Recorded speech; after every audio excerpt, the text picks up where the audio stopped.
Hey guys, what's up witches? I just wanted to make a quick little video here to briefly talk about a couple of things that I want to address because I just think that it's an important thing to explain some things rather than isolating. So this video is for that. Just so you know what kind of things I'm going to be covering here, I will be talking about art trades, commissions, my current mental health, my DMs, fan art, responding to comments, the maybe Discord server, and also important boundaries. So if you have any questions about any of those things, I will leave timestamps in the description so that you can skip around and get information about each topic. First, let's quickly talk about art trades and commissions. So because I've made videos about art trades in the past, many people have both commented on my videos and have asked me in DMs on Twitter, Instagram, and even Toy House to do art trades with them. The answer is no. I opened my art trades for the first time in over a year in November, filled all of the slots I was willing to do, and have been working on those art trades for about a month. They have been so far a lot of work, and I have been relatively slow at finishing all of the trades that I've been wanting to finish. I will probably get them all done by the end of December though, hopefully, so if you're waiting, you shouldn't be waiting too much longer. After these trades are finished, I do not plan on opening art trades ever again. I will only do art trades with friends and people that I know very well, and I will be picky about who I do them with. So please do not comment on any of my videos or shoot me a DM asking me about doing one, because the answer will be no. It's very hard for me to keep up and constantly be responding to people to explain that no, my art trades are not open. I appreciate the offer and you telling me you like my art, but I don't have the time to do trades for no pay. Any comments asking me about trades will be ignored and any DMs will be deleted. Commissions, on the other hand, are open, or rather they were open. I plan to open 5 comm slots at a time each time that they are open, maybe more in the future, who knows. At the moment, all of my 5 slots are filled, but the comms will probably open up again in about February or March. When they open again, I'll make an announcement about it and you can DM me on Instagram, Toy House, Twitter, or even DeviantArt to ask for a commission. I accept upfront payments through PayPal and I can draw people, furries, and even quadrupeds. I went through a warrior cats phase after all, so I can do just about anything you'd like. I will be updating my comm sheet between now and the next time I open comms, so my prices will be a little bit different than what they were before that update. Alright, with that out of the way, let's talk about DMs and what is appropriate and what is not. So lately I've been getting a lot of DMs, not just for art trades but for other things as well. One thing that I see very often is people asking me to be their friend or people looking for someone to talk to. Now, this isn't bad or anything, and I understand that most people who come to me about such things probably just mean well and want someone to talk to, of course, but I'm sorry, I'm not really interested in or comfortable with chatting with strangers in DMs. Especially if you're under 16 or 17, it's not appropriate for me to be texting you. I'm 18 going on 19 currently, a legal adult, and am therefore not comfortable being friends with strangers more than 2 years my junior. It's not because I hate you kids or something. I know that you just want to talk to me because you like me or because you look up to me or something, and I appreciate your care, but I hope you understand that such things are, in my opinion, inappropriate and uncomfortable. For people on the older end of the spectrum, 16 and up, I feel a relatively similar way. My not wanting to talk to you has less to do with an inappropriate age and maturity gap and more to do with general discomfort with talking to strangers. As I've said before, I have autism and personally struggle to talk to people. This is especially the case when it comes to like benign DM small talk that some people want to engage me in. If you actually have a decent conversation topic, like you want to ask me about an OC or one of my videos or advice on something regarding art/video making, then feel free to ask. But I'm not exactly comfortable with getting DMs like hey or hi or sup, because those usually end in weird, awkward small talk about the weather or what's going on in my life or something. I hope y'all can understand that conversations like these are anxiety-inducing, awkward, and hellish for me. However, even if you do bring up a relatively strong conversation topic, I won't be able to respond to everyone, regardless. I have a relatively low social battery, so it's kind of a toss-up whether or not I will respond. Finally, in the same vein of DMs, there's the topic of people DMing me to tell me that they like my videos or art. First of all, I really appreciate comments like these. It means a lot to me to know that people genuinely like what I create, and it fuels me to do more and work harder. However, I do not like getting these sorts of compliments in my DMs. Feel free to say nice things on my videos, on my community tab, in my comments, or on art, or on Twitter, or even tweet at me or something. Comment on my DA profile. I like your comment, retweet it, whatever. but I don't really know how to respond in DMs. It's just a lot more personal and awkward.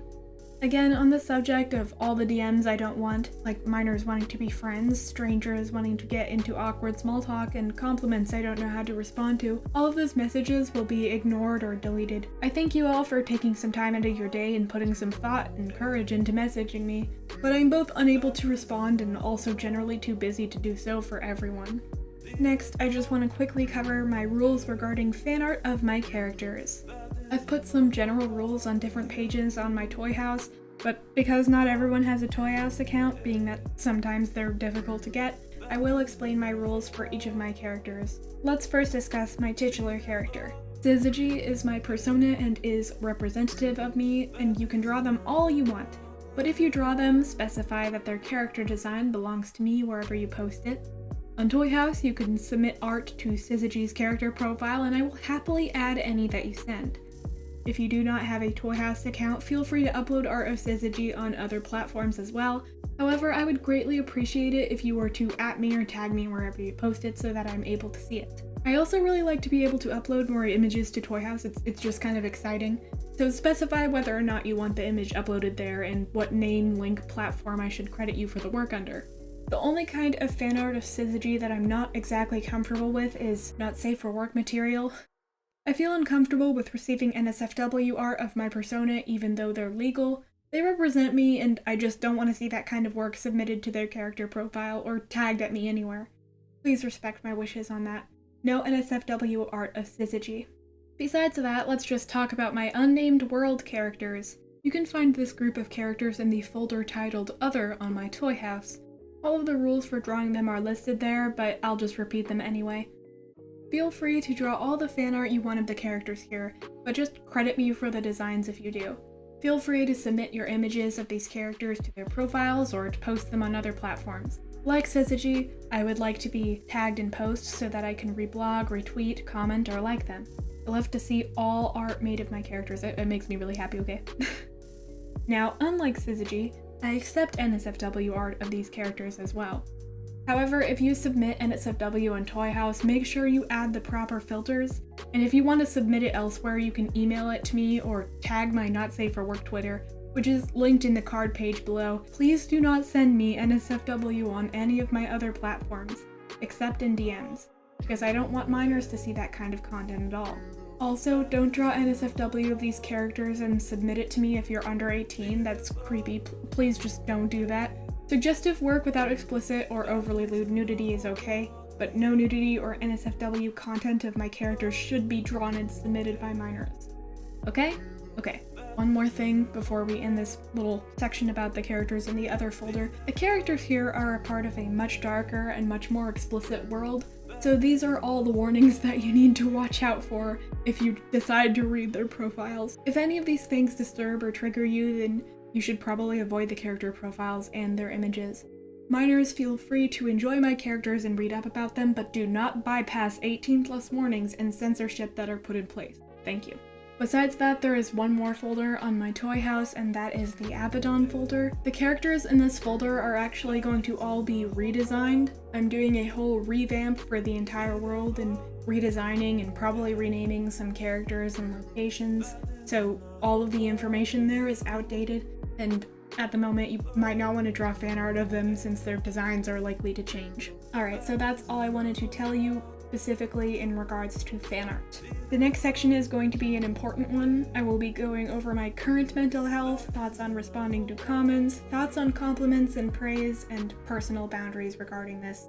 Now, I'm certainly not famous or anything, but lately my channel has been growing a lot. Just a week and a half ago-ish, I had less than 2k subs, and now I'm rapidly approaching 5.5k, and may have already hit that amazing milestone at the time that I put this video up.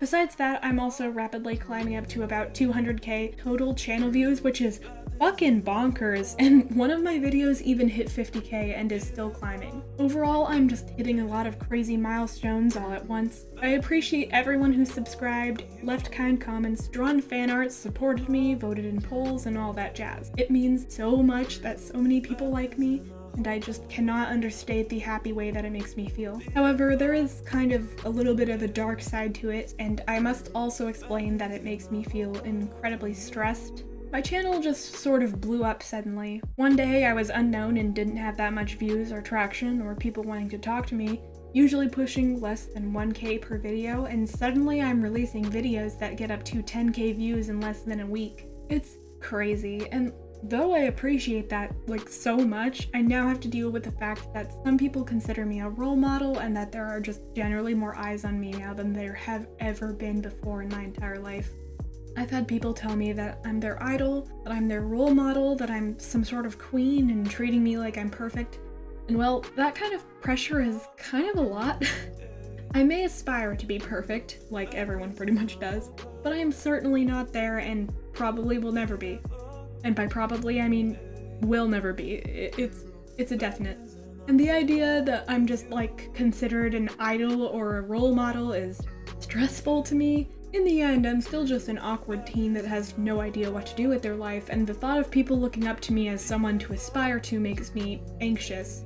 It makes me especially uncomfortable when I get compliments like, "I love your art," and then the whole thing turns sour when the commenter goes on to say, "I wish I were as good as you. My art sucks, I can't draw, I'll never be as good as you. I can only draw stick figures." When people imply that I'm better than they are is when I get notably squicky. And this is not to say that I hate people that call me a role model, or say that they look up to me, or say that I'm an inspiration to them, or call themselves a fan. I don't hate any of those people. Quite the opposite, actually. I love those people.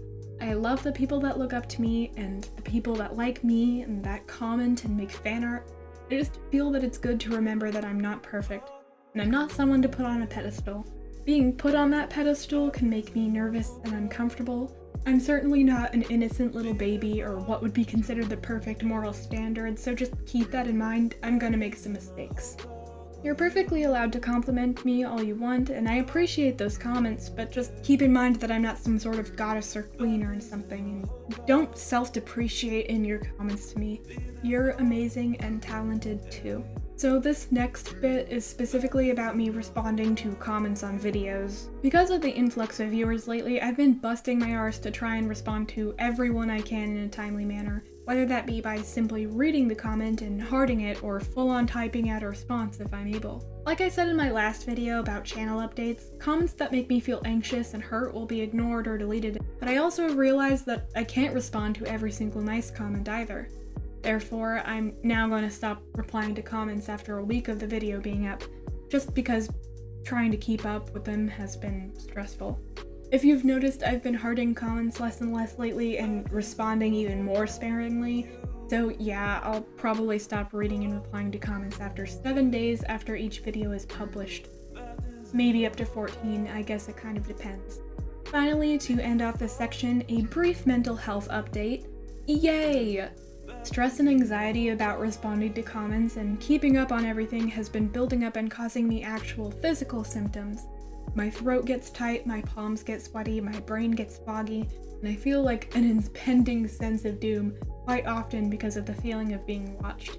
This is not to shame or anything dumb like that, it's just a further explanation of why I'll be a little bit less active in replying to everyone and interacting with everyone constantly. Depression, anxiety, autism, and probably BPD mood swings go burr right now, and I need to take some breaks and take care of myself here and there. This leads me into the final section of the video, the planned Discord server. At some point for a milestone, I wanted to open a Discord server. I know I initially planned it to be a 5K milestone, but I may have to move it back to 10K or even later. You see, because of my current mental health situation and adjusting to all the new people watching me, I want to push the creation of the Discord server back until later. This is because of the aforementioned stress about talking to people, and just the anxiety about the idea of being surrounded by people who are a lot younger than me wanting to talk to me, as well as just other general anxiety regarding talking to people in the first place, regardless of age. I want to push the creation of that server back until I'm more comfortable and mentally stable, so I hope you guys can understand. Anyway, with all of that stuff being said, thank you for making it to the end of this sort of FAQ type video. I know that it was a little bit more rambly than some of my others, but I hope that it was helpful and informative. Feel free to rate and subscribe if you feel so inclined. I hope you have a nice rest of your day, and don't forget to stay magical.